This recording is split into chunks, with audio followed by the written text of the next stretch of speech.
Hey friend, please subscribe. 1 second for you. Big deal for me. I turned 31 on a Tuesday, in late June, while the house smelled like sugar and cooling muffins. The oven timer had gone off 15 minutes earlier. Nobody rushed in singing. No balloons. No surprise. Just quiet. The kind that feels earned. Bryn stuck a sparkler in a muffin and lit it with a grill lighter. Maisie, our 5-year-old, sang Happy Birthday half a beat off, waving her arms like a conductor who forgot the tempo. We clapped. It was a good kind of small. I wasn't looking for more. We'd gone low-key on purpose.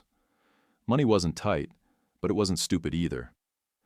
I'm a junior architect, mostly handling tenant improvements, fixing libraries and rec centers in towns most people drive past. Bryn's in corporate events. Tight budgets, big visuals, all logistics. She's the kind of person who can make folding chairs look like a wedding. My parents didn't call. It wasn't new. The last time we talked, Dad tried to loop me into some scalable passive income scheme, basically a pyramid in khakis, and I told him no. He called me rigid. I called him a salesman. He got red in the face and walked off. That was Labor Day, last year. Mom's worse, in her own way. She flips houses, the kind with bad bones and worse neighbors, and acts like spray paint and plastic fruit make her a visionary. Last thing she said to me was that I was limiting Bryn's potential. Imagine hearing that from someone who thinks a decorative lemon bowl counts as a personality. So yeah, no call. It stung, but not loud, more like a slow bruise.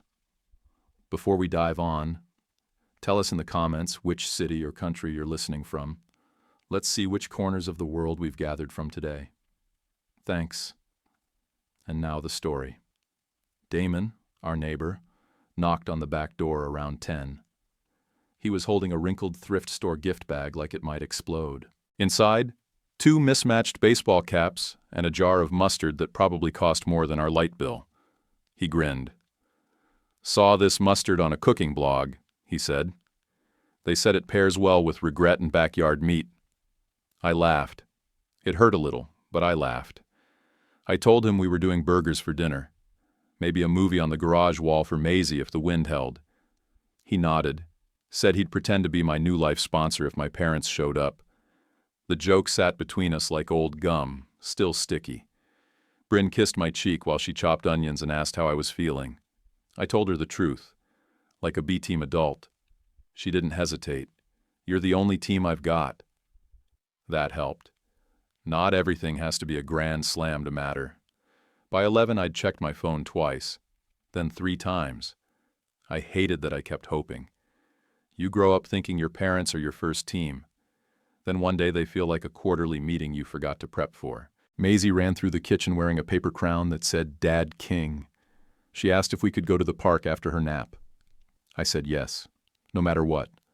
I'm not perfect, but I can push a swing and be on time. Then came the box truck, right around lunch. It groaned past our window, slow and low, like it was trying to sneak. Damon arched an eyebrow. Bryn said, "Maybe balloons?" I shrugged.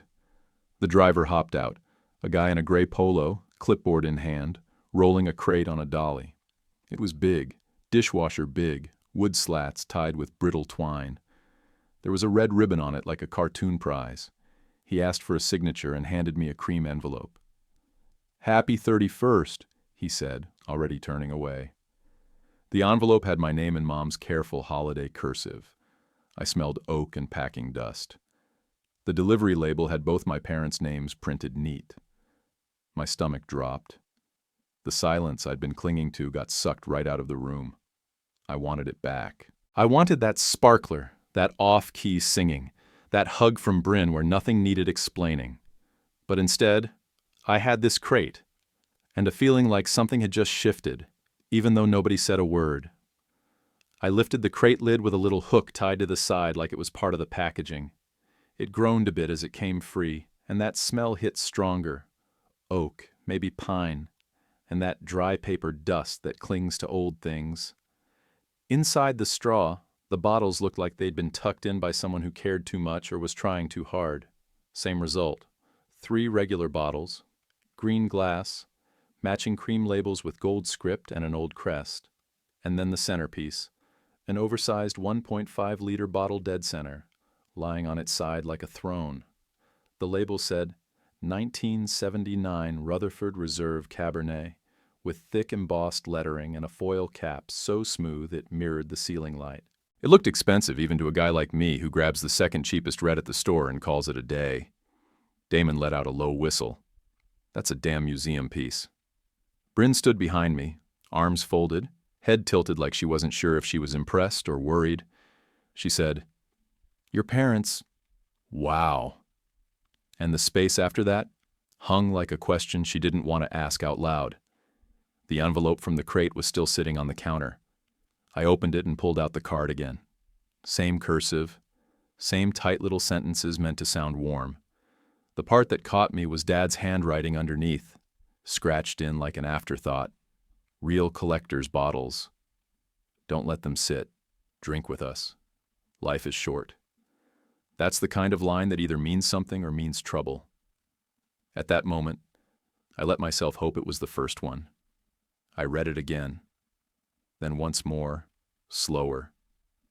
The buzz of anger I'd been carrying all morning started to fade. For the first time in months, it felt like maybe they weren't just angling for a fight or trying to sell me something. Maybe they really did regret the distance. Bryn reached for my hand and gave it a little squeeze.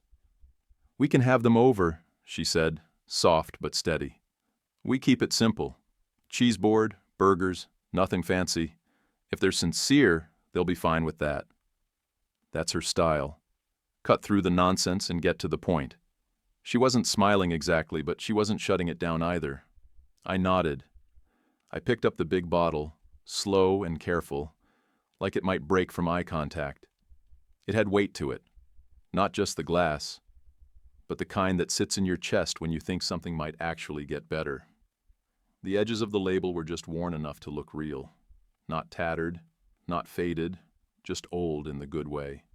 Like a denim jacket that doesn't try too hard. I could almost picture my parents showing up, setting down cheese, opening wine, and just being people instead of critics.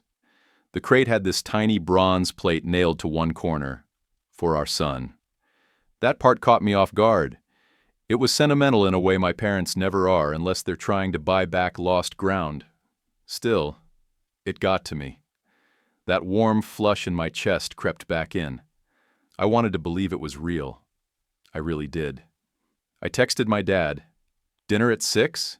He shot back a heart emoji and "We'll bring the good Gouda." A minute later, Mom texted a photo of a little white shopping bag from a cheese place I'd never been to. Underneath, she'd added clinking wine glass emojis and a balloon. It felt rehearsed. But maybe that's just how you rebuild. One little practice gesture at a time. Damon leaned over and ran his fingers along the edge of the crate, tapping the plate once, then brushing a corner of the shipping label. "Nice wood," he said. "Better tape than the big guys use.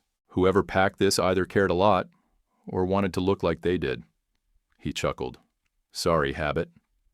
"I'm a label guy. Don't go CSI on my birthday," I told him, trying to laugh it off. I lifted the bottle again and set it upright on the buffet like a trophy. It really did look like something out of a retirement party at a high-end firm. A gift from the life I didn't live. Still, I liked the idea of it. The possibility.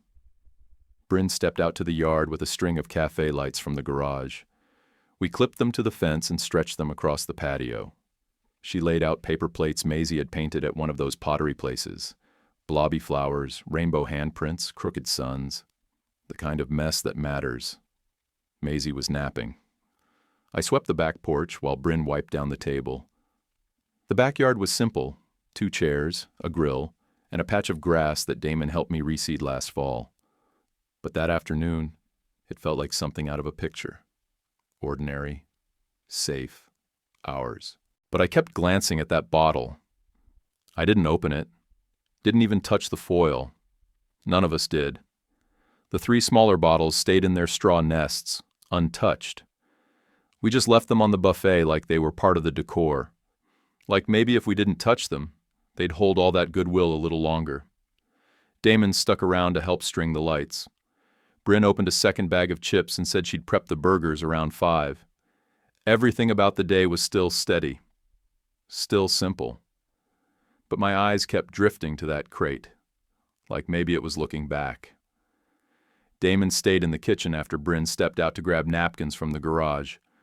I saw him studying the shipping sleeve, not touching it yet, just looking.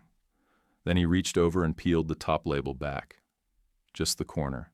Slow, like it might fight him. Underneath was a faded, half-torn sticker. Same crate, same handwriting, but the address? Grandview, he said, showing me the old unit number like it meant something. This label's dated last November. I stared at it. Our current place was barely 6 months old. That crate had been somewhere else for a while before it came to me. Damon didn't make a big deal of it. He just said, double label. Usually means returned, maybe reshipped, could be a mistake, or it sat in a warehouse, or got sold again. He shrugged. I've seen dumber things, but collectors don't love dumb things. I nodded like it was just trivia, even though my gut started to do that tight turn thing. I didn't say anything. I just walked the label over to the trash and dropped it in. He didn't stop. Damon pointed at the bronze plate on the crate. You mind if I scan that QR? Just curious. Before I could answer, he had his phone out. The scanner beeped. Then he frowned. Weird, he said. Not a winery site. It's just a dead landing page. No branding. Just a clip art sunrise and a form that doesn't submit. I came closer. He tapped the screen. The domain was something random, sunriseandgrapes.net. Not even the name of the wine. I said, maybe boutique wineries have bad websites. He tilted his head.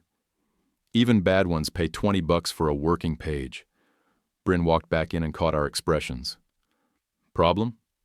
Damon passed her the phone. She studied the screen for a second and handed it back. Could be nothing, she said. Could be bad marketing. I tried to laugh. So we're roasting the gift now? No, she said gently. Just noting weird corners. I reached out and turned the big bottle on the buffet so the QR plate faced the wall. That should have been the end of it. But around 2, my phone buzzed. Email from a name I didn't recognize. Subject, update to your homeowner's policy.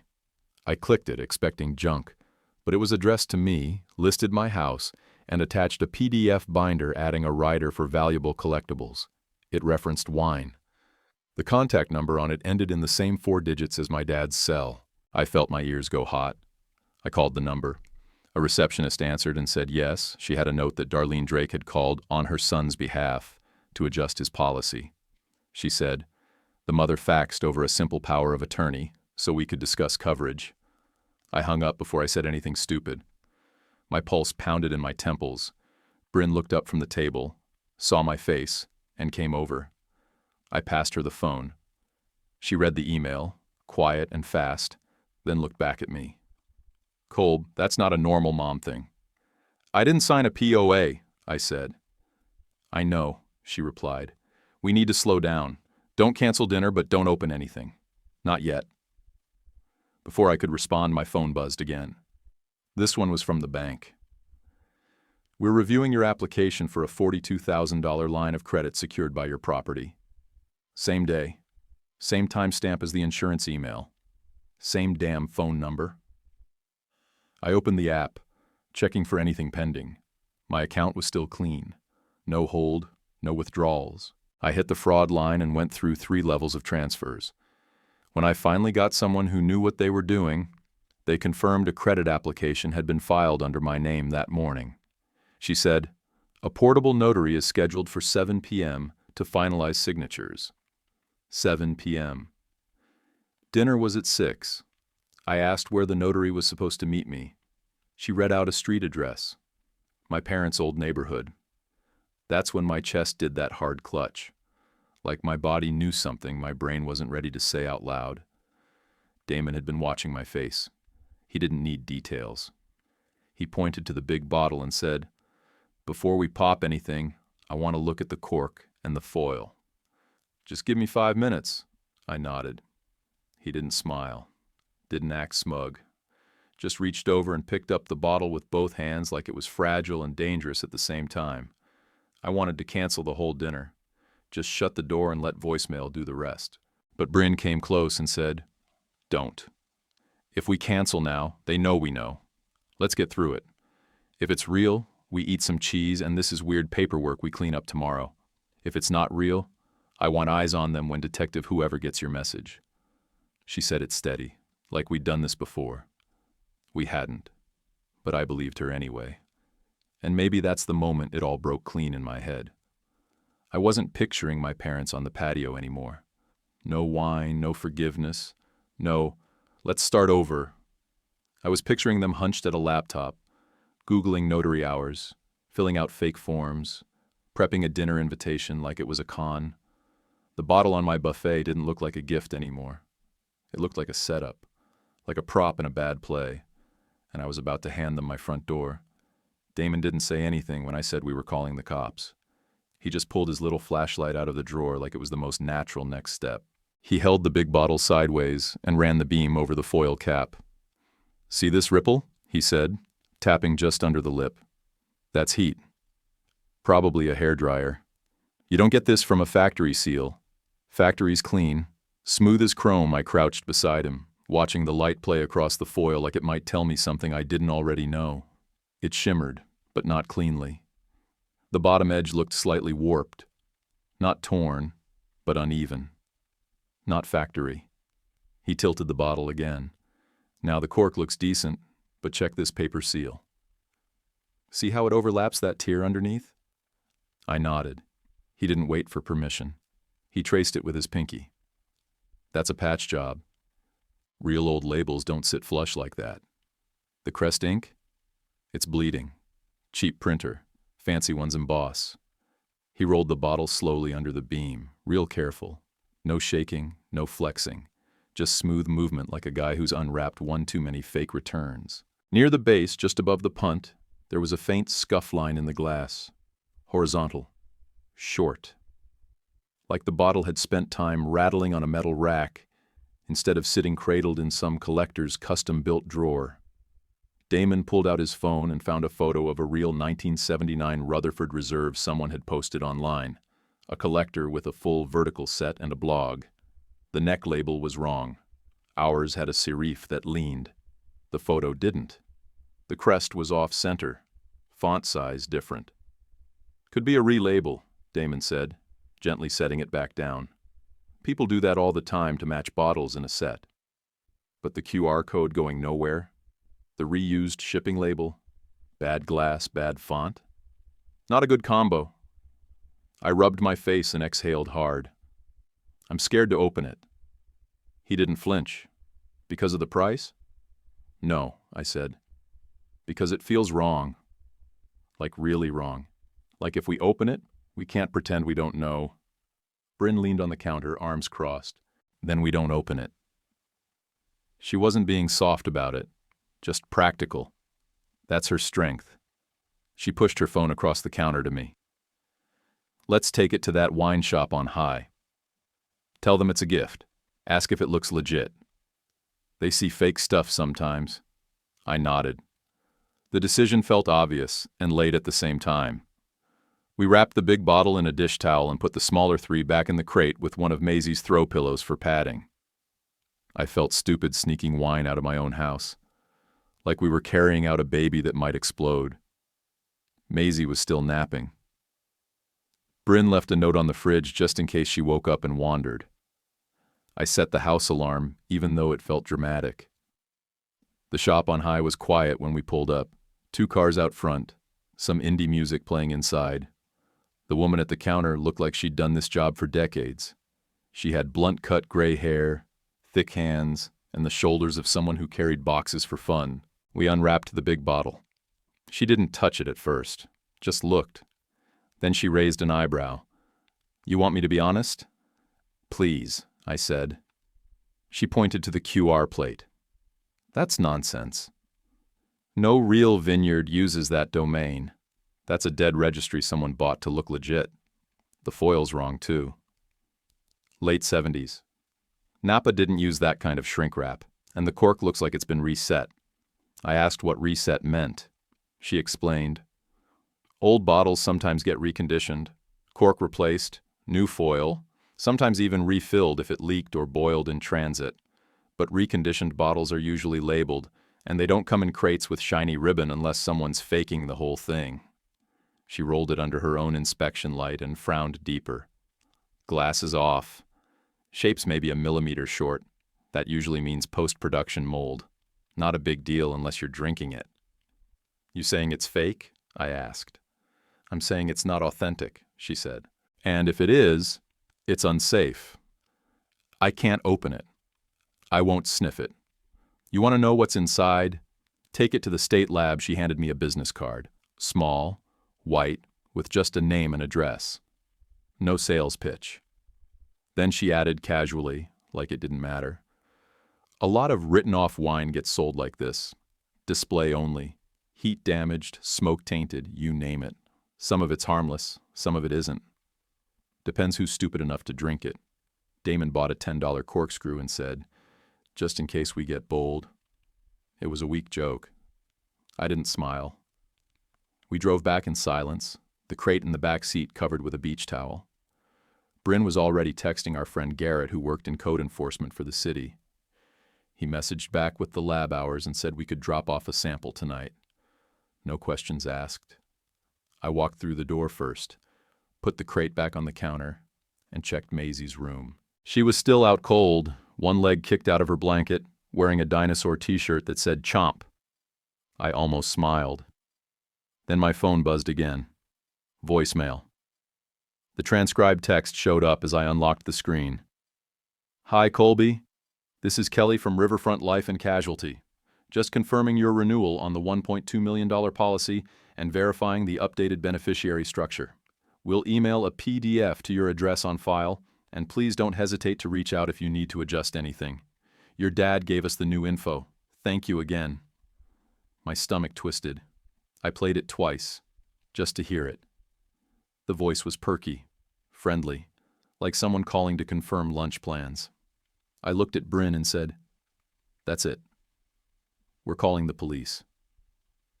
At 5, Damon looped back to our place with a bakery box under one arm and his old work gloves stuffed in his back pocket.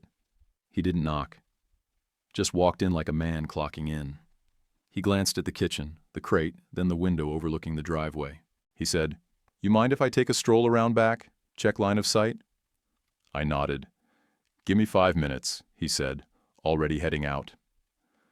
Bryn was setting the table with the good plates, the ones we usually save for holidays or when her boss drops by. Her movements were tight, not rushed, just precise, like each fork had to line up perfectly, or the whole house might crack open. I checked my email again. The lab had confirmed they'd taken the sample in, listed the bottle as under analysis. No results yet. The fraud alert from the bank hit harder. It was marked priority, flagged by system algorithm, which meant it wasn't some random hiccup. It was real. I went to the sliding door, wiped down the glass with a paper towel, and caught my own face in the reflection. I looked like my dad. That's what pissed me off the most. The same jaw, same too tight forehead, same stare like you're trying not to blink first. I exhaled through my nose and reminded myself, don't get mean. Get ready. Damon came back through the side door a few minutes later. Fence line's clear. Your neighbor's motion light works. If they pull up front, I'll see the headlights from the side gate. He set the cake on the counter. White box, red marker note. For Colby, do not eat until sunset. Nice touch, I said. Bought it from a woman named Glenda, he replied. She gave me a fork just for being polite. Bryn smiled, just for a second. That little flicker of normal helped. Damon took a seat by the back window, near the coffee pot. He positioned himself so he had eyes on the crate, the porch, and the street through the gap in the curtains. I'm not here, he said, leaning back. If they ask, I'm dropping off cake and forgot tongs. That's my cover. Maisie came out of her room in socks and a crooked ponytail. She held a plastic plate and asked, Did the cheese come yet? Bryn scooped her up and said, Soon, baby. You want the orange cubes, right? Not the weird soft ones, Maisie said. The bouncy ones. Cheddar it is. Bryn carried her into the den to pick a cartoon. I stayed in the kitchen, staring at the bronze plate on the crate again. Damon saw where I was looking. I kept thinking about those screws, he said. They're zinc. Cheapest kind. Strip easy, rust fast. You use those for junk wood or test fits. Not for display crates. Not for something sentimental. I raised an eyebrow. So? So either your dad's cheap, or someone just wanted the plate to hold long enough to get it here. And I know what kind of guy he is. He's not cheap. He's calculating. I nodded. You think they knew what they were doing? He didn't answer that. He just tapped the crate and said, the label says love. The construction says, get it done fast. 5:30 ticked over. Bryn had put the last plate down and was folding cloth napkins into little triangles. Her version of armor. I checked my phone again. Nothing from my parents, no texts, no calls. Just that silence before something breaks. At 5:40, a knock sounded from the back door. I turned, heart jumping a little, but it was just Damon holding up a lighter and a pack of sparklers. Found these in my drawer. Figured if they don't try to kill you, we could light 'em up. I laughed, short and hard. You're staying, right? I asked. He didn't blink. I'm staying until your porch is boring again. Bryn peeked out the front window and said, SUV coming down the block. Silver. Looks like them. I felt the air change, like the pressure in the room dropped by a notch. Damon stood. Game time, he said. He moved toward the side door and posted up just inside the frame, out of view. Bryn fixed my collar like we were going on stage. She whispered, breathe normal. Don't react unless you have to. Maisie bounced into the kitchen, holding her crown from last year's birthday. Do I wear this for Grandma? I bent down, fixed the strap and said, you look perfect. Then the doorbell rang. Dad blinked like he hadn't heard the word before. Lot record, he repeated. Is that like a serial number? Doyle's eyes didn't flinch. No, it's a record of how the wine was handled after it left the vineyard, storage, resale, and disposition. This lot came from a bulk liquidation last fall and was flagged as non-retail, display stock contaminated. My father's mouth opened, but no sound came out. Then he tried to laugh, this dry, off-key chuckle like he thought Doyle might be joking.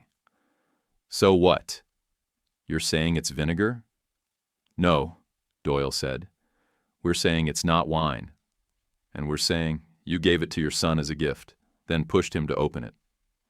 The air around us got tighter.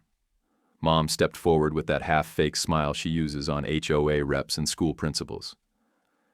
I think there's been a misunderstanding. We were just trying to reconnect. The wine was sentimental, a gesture. It's not our fault if someone mislabeled it. Bryn came out then, carrying a plate of crackers and cheese like this was still a normal Tuesday. She said, we haven't opened the bottle. We thought it was best to wait. Her voice didn't shake. She looked my mother in the eye the entire time. Damon stayed just inside the screen door, silent but alert. I saw his hand drop to his hip, not for a weapon, just a posture that meant don't try anything. Doyle nodded at Bryn, then turned back to my parents. Let's go over a few things. The line of credit attempted this morning. Can you confirm whether that was requested by you or your son? Dad cleared his throat. We were helping him organize some things. Paperwork? He asked us to step in. He didn't look at me. He didn't dare. Doyle held up a printed page with my name, address, and their contact number listed. So you're saying Colby Drake authorized you to apply for a secured loan against his house this morning? Yes, Dad said too quickly. He mentioned it last week. For some remodeling. Is that true, Colby? Doyle asked. I shook my head. No. I never authorized anything. I didn't ask them to touch my finances. I never saw any forms. Mom jumped in. We have a power of attorney, a simple one, not official, just so we could help if he didn't want to drive across town. You brought that with you today? Doyle asked. She nodded and started digging in her tote bag. What she pulled out was a folded packet with smeared toner and my name misspelled on the first page. Colby. Doyle looked at it, then handed it to his partner without a word. Do you have the contact information for the notary listed here? The partner asked. Mom hesitated. She was recommended by a friend. It was last minute. I didn't save her number. Friend's name? Doyle asked. Mom stammered. Kelsey. Or maybe it was Kristen. I'd have to check. What about the wine? Doyle asked, pulling things back. Who sold it to you? You mentioned a collector earlier. Dad licked his lips. Private sale, cash. Guy was recommended by someone in my networking group. He said he had extra stock and wanted to do something generous. Did he give you a name? Doyle asked. Dad looked up like he was searching the ceiling for answers. Brett, he said finally. I think. Brett Anderson. That was the name my dad always gave when lying to telemarketers. Doyle's face didn't change. Did Brett give you a receipt? A business card? A record of the transaction? It was cash, Dad repeated. Just a handshake deal. He said he knew his stuff. The detective didn't respond. He turned to his partner, who'd stepped off the porch and was walking back from the curb. The partner said, loud enough for all of us to hear, "There's a matching crate in their SUV. Same bronze plate. Roll of unused labels. Same font. Same crest." My mother's face cracked for half a second. That twitch she gets when something isn't going to plan. Dad swallowed hard. We were going to donate those. To who? Doyle asked. A fundraiser, Dad said, pulling it from thin air. Our church has an auction next month. We already checked with the church, Doyle said. They've got no event. No auction. And your pastor's in Italy until next Thursday. My parents both froze. Doyle stepped in close. Not aggressive, just direct. We're going to take a look inside your vehicle. If there's anything else you want to clarify before we do that, now's the time. Mom said, You need a warrant. It's already in motion, Doyle replied. We have probable cause. Bryn reached over and took my hand.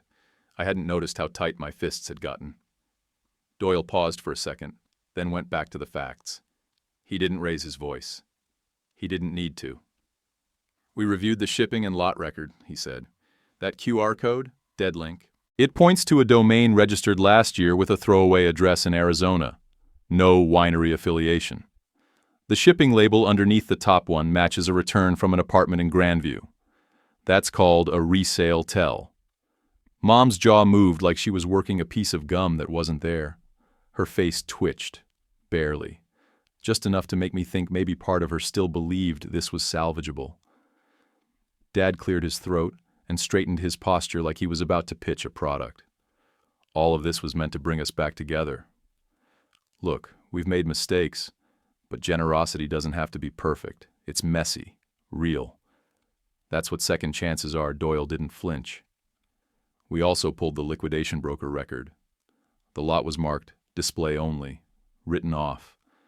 Not certified for resale, and definitely not for consumption. You knew that Dad blinked like the term hadn't registered.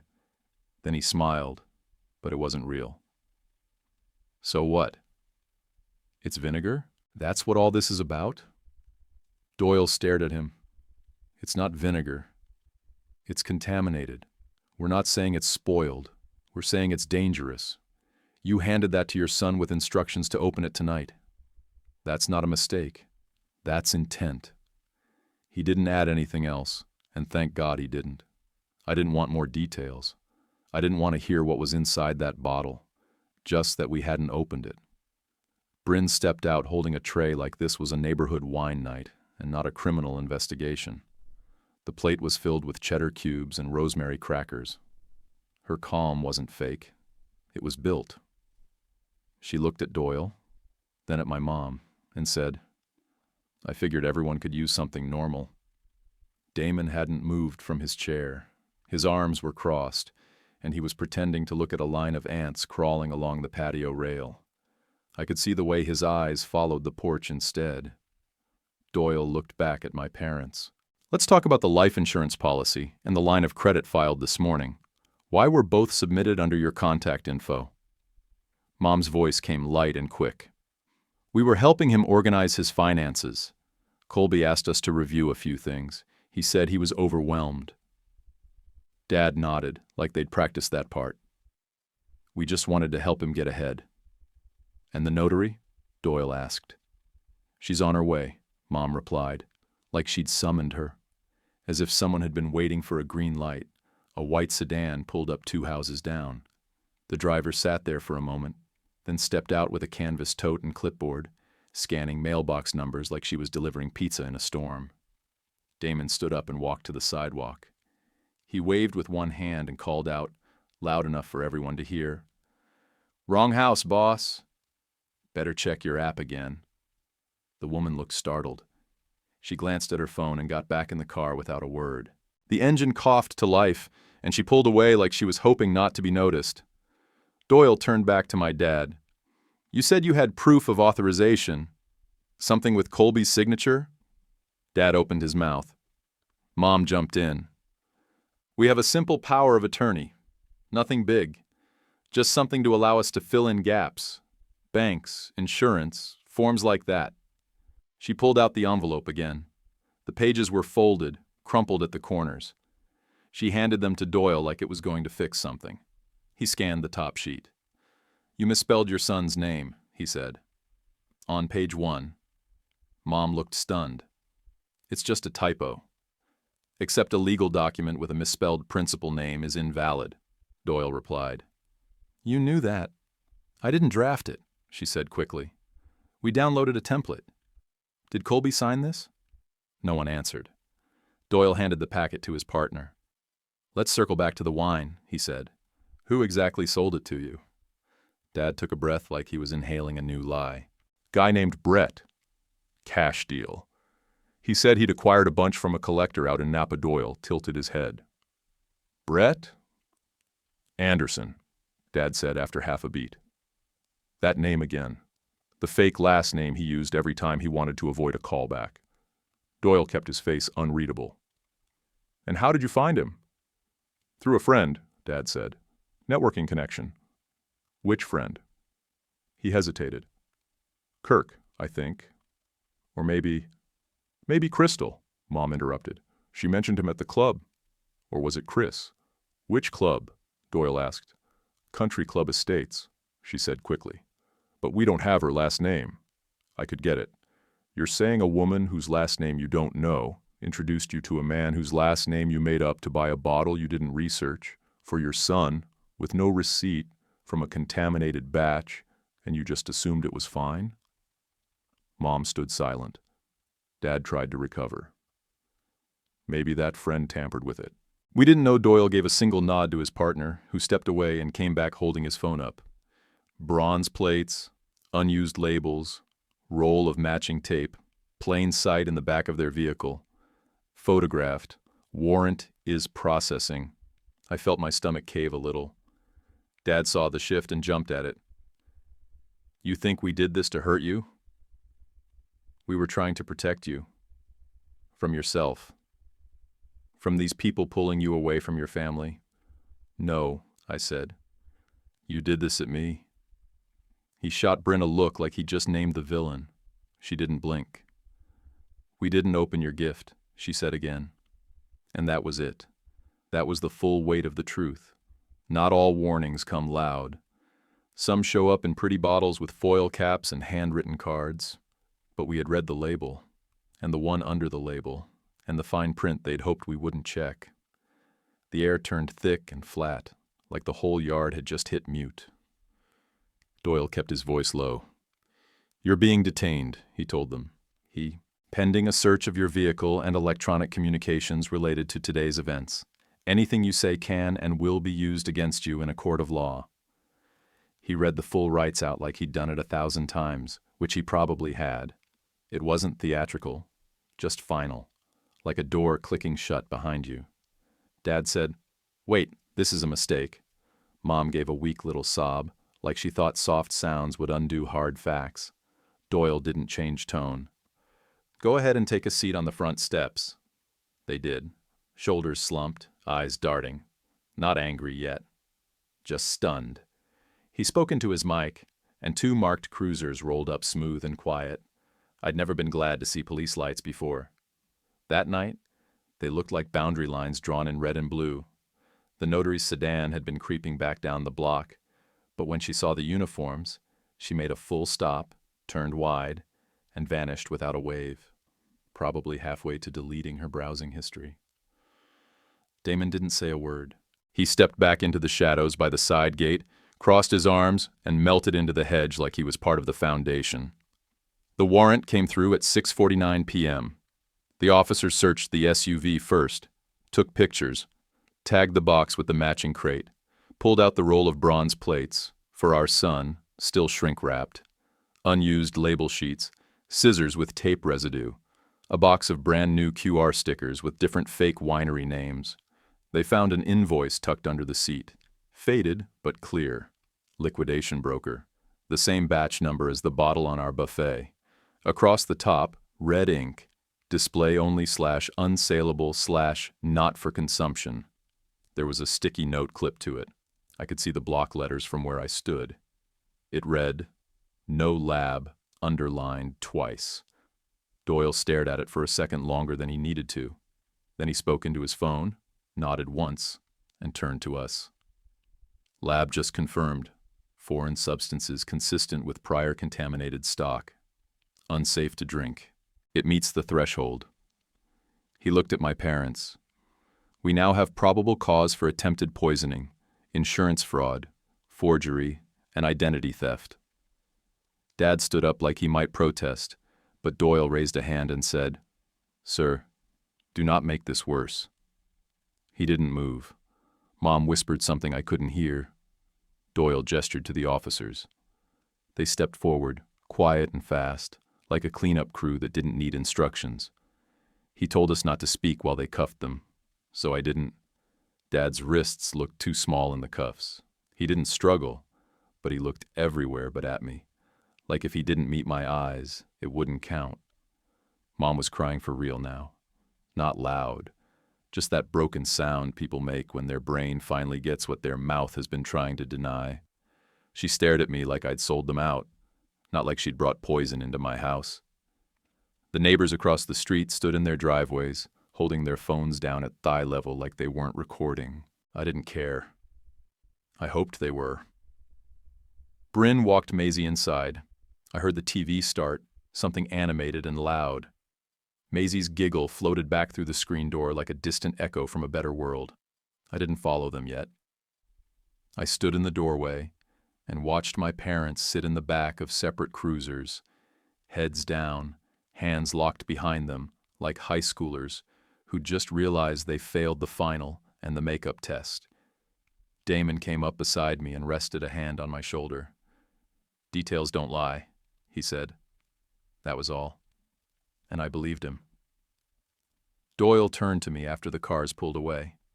"If this moves to trial, are you prepared to cooperate?" I nodded. "Yes." "Good. Keep everything you've got. Emails, texts, recordings, if any. We'll collect more, but start a file. Defense attorneys pick things apart." Bryn stepped out again and handed over a manila envelope. It had the insurance confirmation, the email chain with the wine writer, the POA draft with the typo, and the notary schedule. Doyle looked through it, flipped the last page, and handed it to his partner. "We'll log this tonight." Might help with pre-charging decisions, he asked to photograph the crate again. This time, he wore gloves. He sealed it in a plastic bag like it was a living thing, then stuck a numbered evidence sticker across the top. When he was done, he turned back to us and laid it out simple. "Attempted murder doesn't require you to succeed. Just attempt with intent. The lab confirms the bottle was unsafe. Fraud on the insurance. Forgery on the POA. Identity theft on the loan attempt. All provable. Ohio prosecutors don't play with that stack." He didn't say it for drama. He said it like he was telling us which form to fill out at the DMV. He didn't give us guarantees, just said it would likely go hard and fast, especially with a kid in the house. Endangerment enhances all of this. Doesn't matter if the bottle wasn't opened, intent was there. That'll matter. I nodded, but my throat had locked up. He gave me a card, told me to call if I had questions, then left with the others. When the cruisers pulled out, the yard stretched quiet again. No sirens, no accusations, just air. The house behind me felt different. Bryn stood there barefoot, watching me like she wasn't sure if I'd fall over or start cleaning. I went to the fridge, opened the door, and slid the cake Damon brought onto the middle shelf. Then I closed the fridge, leaned on the counter, and stared at my hands like they weren't mine. 9 months. That's how long it took to go from arrest to plea. Not because anything was complicated, just because when the system moves, it does it on paper, in copies, across desks with coffee rings. I kept my job. Bryn kept hers. We got quieter. We spoke carefully around words like arraignment and prelim and chain of custody. We didn't say anything about it at the park. We didn't talk about it in front of Maisie or around other parents. I stopped correcting people who said, "How's your family?" I just said, "We're good," and meant the part that mattered. Doyle checked in twice, once in person, once by email. Both times he was respectful and brief. No drama. He told us early that the lab would simplify the results in court. Unsafe for consumption, foreign substances. Nothing too technical. "We don't give bad people chemistry lessons," he said. I appreciated that more than I can explain. The insurance company canceled the unauthorized policy and flagged both of my parents' accounts. The bank formally closed the line of credit application and asked if we wanted to freeze our credit going forward. Bryn and I said yes. I didn't touch a form without her looking at it first. The notary called me a few weeks after the arrest. Her voice cracked before she even got to the apology. She said my dad told her I didn't like driving at night and needed help managing legal documents, that I'd ask them to handle things because I was overwhelmed. She'd notarized for them before, church paperwork, something about a vehicle title. I didn't yell. I told her, "Next time, check IDs like your job depends on it." She went quiet, then whispered, "I'm sorry." I didn't think. "Yeah," I said. "That's the problem." She cried. I hung up. My parents took a deal. Attempted murder got pled down to attempted felonious assault, insurance fraud, and forgery. Still felonies, still prison, still real. In Ohio, intent to harm with a toxic substance, even if it's disguised as food or drink, qualifies for time. They didn't get a walk. They didn't get probation. They got sentences. Dad got 8 years. Mom got 6. Some counts were suspended. Some were consecutive. They had to pay restitution. They lost custody of their accounts, and the judge issued a 10-year no-contact order. They sat in court while the prosecutor read the sticky note, "No lab," out loud. The whole room shifted, like someone tilted the floor 2 degrees to the left. Defense tried to frame it as a celebration gone wrong, a misguided attempt to reconnect. "They didn't mean to poison anyone," the lawyer said. "They meant to share something special." But the invoice said unsaleable, and the QR code said nothing, and the bottle said contaminated. I sat behind the courtroom bar and listened to people say my name like it was a legal term. The victim, Mr. Colby Drake. It didn't feel real. It felt like someone was measuring my life with a ruler, marking off inches. We learned other details during discovery. The wine came from a guy behind a used furniture store off the highway. A Craigslist sale, cash only. The lot had been flagged months earlier as unfit for drinking. They knew. The document came with the box. They threw it away. They picked that bottle. They wrapped it in ribbon. They wrote the card. They shipped it to my home. They did it anyway. A guy named Trent, Dad's MLM upline, sent me a message on Facebook the day after sentencing. "We all make mistakes. Family is everything." I didn't respond. He unfriended me 2 days later. I felt better, like a stain got scrubbed off my digital life. Work helped. The branch library I'd drafted, simple remodel, low budget, got greenlit. The email came with no fanfare, just a line from the city architect. Approved for next phase. I walked the site with the head librarian. She pointed to a corner by the big windows and said, "That's where we put the beanbags." Kids like to read in sunlight. I looked at the floor, at the clean lines, at the truth of materials that do what they say they're made to do. It felt honest. At home, Bryn and I boxed the crate up again. Emptied, wiped, the tag still stuck to the side like a warning label.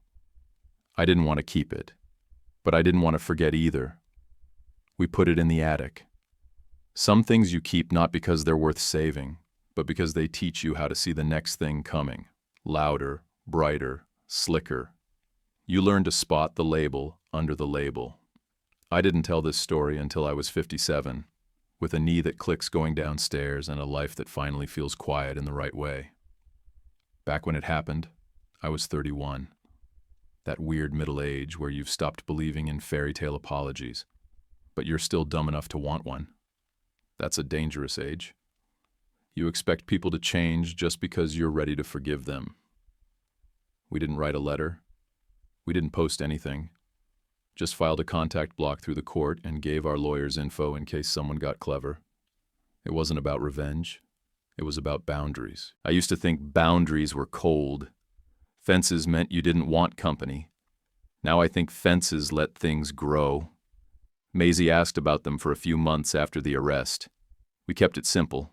We told her Grandma and Grandpa made unsafe choices, and the judge said we needed space. She accepted that faster than adults did. Kids are built for rules. She heard it the same way she hears no scooters near the splash pad, and just nodded. Sometimes I think children are better at letting go than we are. People kept waiting for a big moment, a comeback, a podcast episode, a viral post. They wanted Bryn and me to cry into microphones and have some teachable ending. That's not what happened. What happened was we kept going. I went to work. Bryn prepped events and picked Maisie up from preschool. We bought bananas, fixed the leaky faucet, paid the car registration. The phone stopped making my chest seize every time it lit up. That was enough. We started marking birthdays with things we could carry, not showy gifts, useful ones. Bryn's birthday that fall, I got her a state park pass and a thermos that didn't leak. We hit 3 parks in 3 weekends. Maisie named trees like they were puppies. That Christmas, I bought her a purple bike from a guy on Craigslist. It had a bell and worn tires, and I paid in cash from my wallet. She called it Lightning, and it never once asked her to sign anything. We didn't celebrate surviving. We just lived. The crate went into the attic. Still had the evidence tag. Still smelled faintly of the straw that once held fake wine in real danger. I didn't want to look at it, but I wanted it where I could remember. Not everything needs to be burned. Some things just need to be seen. If there's a twist, it's this. They didn't fall apart when Doyle read the charges or when the cuffs clicked. They cracked the moment he said, "Written off batch," and my dad realized we'd read the part under the ribbon.